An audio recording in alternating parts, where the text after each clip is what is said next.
If you like this video, give it a thumbs. If you like this video, what? Yeah. Okay. All right, last try. If you like this video, give it a thumbs up and oh my god, I can't do this.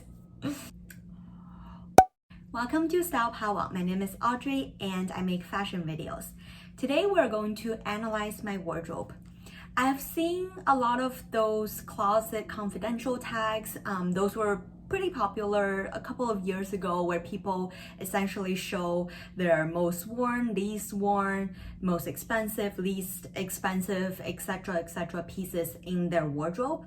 And I thought today I would kind of expand this tag a little bit and dig even deeper into what my wardrobe is composed of. And I have all of my notes here, so we'll go through all of the items one by one, and maybe this would give you some inspiration as to how you could view your wardrobe in a more analytical way. So the first big question I ask myself is, how many items do I have in my wardrobe, and specifically in each category? So the first category is t-shirt. That includes long sleeve and short sleeve t-shirts.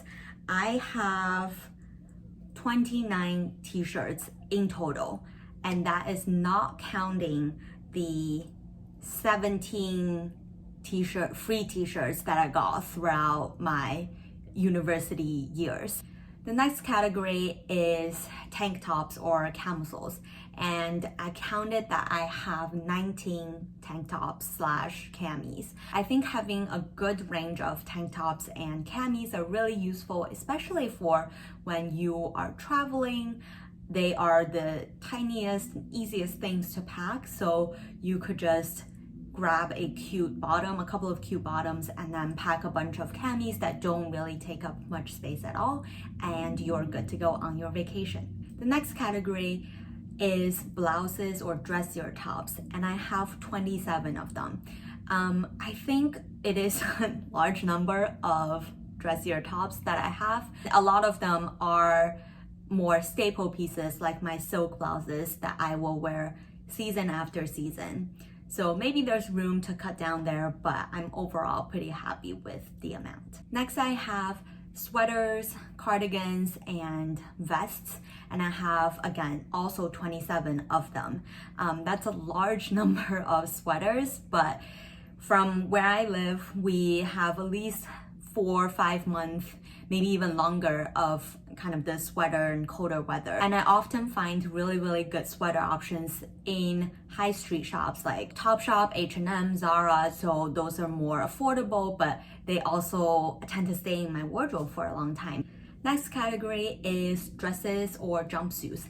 And this is my biggest category. Let me just double check. Yeah, this is my biggest category. I have 51 dresses / jumpsuits, and I don't think I need all of those dresses and jumpsuits, but I just couldn't resist whenever I see a cute dress, and they are the easiest things to style because literally they're all one piece, so you just put them on and then you're good to go. And those also include the special occasion ones. It is a large amount of dresses and jumpsuits, but on the other hand, I love them so much, and I'm trying to wear my dresses in the colder months more, so that some of the summer dresses that I have, I could use them again in the colder month. Next up is skirts / shorts, and I have 21 skirts / pairs of shorts. I have definitely a lot more tops than I have for bottoms. It's really nice that I could use the staple bottoms to pair with a lot of my interesting tops. Next category is jeans, and I have 14 pairs of jeans. You definitely don't need 14 pairs of jeans, but I just like to have basically one pair of jeans in each category. So I would have one pair of mom jeans, one pair of straight leg jeans, one pair of mid wash, one pair of light wash, one pair of dark wash, etc. I just like to have all of the options, so whenever I want to go for a certain style jean, I could always have the option. Next category is pants, and I have 17 pairs of pants. I love purchasing fun pattern, shape, colored pants. I think they are almost more interesting to wear than a typical pair of jeans. So I love to have some staple tops to pair with interesting pants throughout all seasons, especially in the summer months. Next category is outerwear, and that includes all of the jackets, blazers, thinner coats, thicker coats that I have, and I have in total 29 of them. I think it is a lot of outerwear. I am fully aware that, there are only several months of colder weather where I need to wear something, outside of my outfit. But I think, especially in the winter month, changing up your coats can be a really, really fun thing to do. And obviously coats tend to be on the pricier side, but I have always managed to, purchase coats when they're on sale, kind of spot styles that I think are really classic. So I don't have to say purchase the specific style this current season. I wait until the end of season sale and then purchase them at super, super deep discount. Then I essentially use the money that I would normally spend to buy a full price coat to buy, 5 discounted priced coats that are of different styles, colors, shapes. And this strategy has been working really well for me because I love to change things up. If you are someone who do not like to hoard coats, then I would just recommend you to invest within your budget in a coat that best suits the weather that you live in and your personal style. Next category is workout wear, and I don't really work out. My extent of working out is either doing yoga or just walking. For example, if possible, I never take public transportation. I don't like to take taxis, Ubers, Lyfts. I just personally love walking around, and that has been working pretty well for me over the years. I have only 13 pieces of workout outfits, and that includes my sports bras, my leggings, and workout t-shirts, etc. Next category is loungewear or sleepwear, and I have 38 items in that category. I do think that I keep a lot of items that I don't even love that much, but they're not broken, so I want to kind of just keep wearing them. So maybe this is one category that I could actually downsize and only keep the things that are really good quality that will keep their shape wash after wash, and things that really makes me happy. The last category is swimwear / cover-ups, and I have 15 items in that category. So I think that is a pretty good amount. I love to have options for swimwear, especially when I go on vacation, because a lot of the time my swimwear pieces could be worn as a top, especially my one-piece swimsuits. I would just wear denim shorts underneath, and if you want to kind of expand your swimwear collection, I would highly recommend looking into one pieces. Okay, so adding all of these categories together, I have in total 316 pieces of clothing in my wardrobe, and it sounds like a very scary number, and that is keeping in mind the fact that I frequently sell the clothes that I don't wear. So these 316 pieces, I could say probably 99%, if not higher, of them I actually have worn semi-regularly. So it is a fairly large collection, and because I love fashion, I don't have a huge problem with it, except for every time I move, then I have to really think about, oh, will all these pieces fit in the new wardrobe? Now is the fun part where I show you some of the featured pieces in my wardrobe. So the first thing I want to show is the oldest piece, and it is this bodycon skirt from Express. This skirt, I've actually featured it in my styling 10 pieces of clothing video, so I'll leave a link here. But this skirt is from my mother from 30 years ago, and it is from Express. You can even see the kind of the old school tag here. I think it is still really, really relevant and, you know, trendy too, because styles come and go, and especially now, the 90s style is so huge. The kind of the vintage floral print is also really, really huge this season. So I actually think that I'm just so grateful that my mom still had this piece when she gave it to me, and it fits me perfectly. And it is stretchy enough, so it's really, really comfortable. And I just think that this is such a classic and kind of forever piece, and I don't think I will ever get rid of this skirt. Then the newest item in my wardrobe is this Brandy Melville tee that says, what does it say? That says, "I will meet you in New York." This is part of their newest collection. I will also leave a link to my Brandy Melville Come Shopping With Me video up there where I picked this piece up. This is just really, really good quality. I've already worn it a few times, and I just really admire Brandy Melville as a brand. It is an Italian brand with, you know, amazing designers. They do collaborations all the time. Even though their pieces are pretty classic looking, they always have kind of really, really nice cuts. So every single piece just fits me, for example, really, really well. Next, I want to show you some of my most worn and favorite pieces. So I can't pick one item, so I'm going to pick one item from one kind of big category. So in terms of tops, my most worn top is probably this equipment silk blouse in this really pretty kind of coral salmon-y color. I really like how this feels on my body. It's 100% silk, and this silk is really thick, so I can throw this in the wash, in the dryer. I never have to baby it at all, and it has, you know, it still looks pretty much brand new. This just goes to show that investing in a, you know, silk blouse can really go a long way. And I have dressed this up with pencil skirts or dress pants. I have also paired it down with some casual jeans or mini skirts.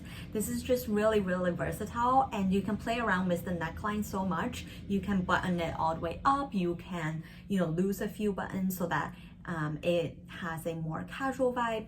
But all in all, I just really like how this shirt goes with everything, and I can wear it every single season. In terms of bottom, I have to mention this pair of mom jeans from J. Crew. It really goes with everything, and this color is really perfect, and I can leave some alternatives down below. I know Levi's does a lot of similar styles to this one, because I'm not sure if this one is still available from J. Crew, but a pair of good light wash mom jeans, I think, is truly a must-have in a wardrobe. Next, I want to show you a jumpsuit from American Eagle, and this is something that when I purchased it, I didn't know how much I would actually wear it. It is white leg and it's pretty long. It has a really cute tie in the middle, so to cinch in the waist. The reason I wore it so much is I never needed to wear a bra when I wore this jumpsuit because of the little flap here. You know, nothing is on show, and the top just fits perfectly because of the elastic band on the back. So it really kind of hugs you in at all the right places, and you never have to worry about anything. The straps are also adjustable, so you could really make it fit your torso really, really well. And I also like that because it has wide, long leg, it's not too hot to wear in, you know, the hottest weather, but you can also carry it into slightly colder weathers if you wear, you know, a blazer or a denim jacket or a light coat over it. I just think it's really, really versatile. Then you can also pair, you know, t-shirts underneath, or long sleeve shirts underneath. There are just so many ways to style this piece, and this has been a pleasant surprise to me in terms of how often I wear this jumpsuit. Next, I want to show you the biggest bargain in my wardrobe, and it is this Oscar de la Renta blazer that I purchased from a vintage store for $30. I'm not even kidding. I have tried to Google similar ones. I haven't found the exact same style, but typically their blazers go from 1,000 to 2,000-3,000. There is no stain whatsoever. Like, I honestly don't think the owner has ever worn this blazer, so I was completely shocked when I found this for only $30.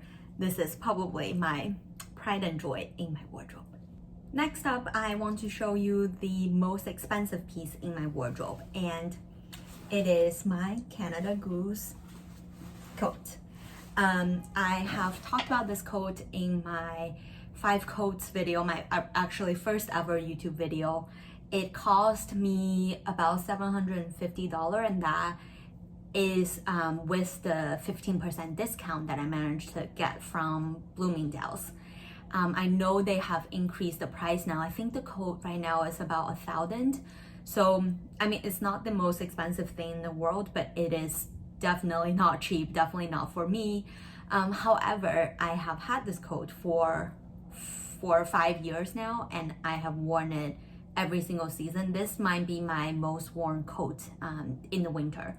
So I do not regret making the purchase. And I think if you're living somewhere that tends to be really cold in the winter, it is probably a wise idea to invest in one, because they truly keep the wind from you. They are just amazing quality winter coats. Now, on the flip side, in terms of the least expensive item I have, would probably be this cami top from Forever 21. I think I got it for $1 because I remember Forever 21 was closing stores several months ago, so I went to a store that was about to close permanently. Everything was on sale for like 90% off or something crazy. So for a cami top, I got this for only $1. And I actually think you don't have to spend a ton of money on camis because they are 100% cotton, and to be honest, any manufacturer can make 100% cotton camis. Last but not least, my most sentimental piece in my wardrobe has to be this t-shirt. Now, it doesn't look anything special, but to me it kind of represents the period of time in my life where my values were changing. This is a t-shirt from UVA, University of Virginia, where I went to college. It says long here. It might seem really strange, but in UVA there is this tradition when you are a junior, we call it third year, it's the same thing. So if you are a college junior, you could apply to live on the lawn, which is essentially the center area. And every year the committee picks 54 students who represent the whole student body of the university, and they get to live on the lawn. We each had our own room with our own fireplace and rocking chairs, so you can see in the back. This is my year, so all of our names are listed here. I think my name is right here. It is listed by your room number. So I was in room number 2, so I was on top here. And this cute little image probably best represents my senior year of college. It's just sitting on the rocking chair with my wood and lighting up fireplaces, making s'mores, meeting friends. One of the best, I would say, perks of living on the lawn is we always kept our doors open. It is really strange. I've had people coming into my room and ask if this is an office, or like, why am I here? Do I work here? But no, these are all students who keep their doors open to welcome all the guests that came to visit UVA, and it's just the prettiest place I've ever lived at. Every day I open the door, I see the beautiful lawn and people just making connections. And that's where I found that making connections with people is one of the most important things in my life, and I am just really grateful to have had that experience during my senior year. So there you have it. This video has been taking longer than I thought to film. Apparently I have a lot to say about my wardrobe, but I hope you found this interesting, inspiring. I would highly encourage you to do a wardrobe analysis like this at your spare time. It just really helps putting things in perspective. So for example, now I know every time I see a new cute dress, I would remind myself, hey Audrey, you have 51 dresses in your wardrobe waiting to be worn. Do you really need this one more? Hopefully you could find some interesting insights by doing the analysis of your wardrobe as well. If you like this video, give it a thumbs up, and please make sure to subscribe if you want to see more fashion videos. I publish new videos every single week, and I would love to see you again in my next video. Bye!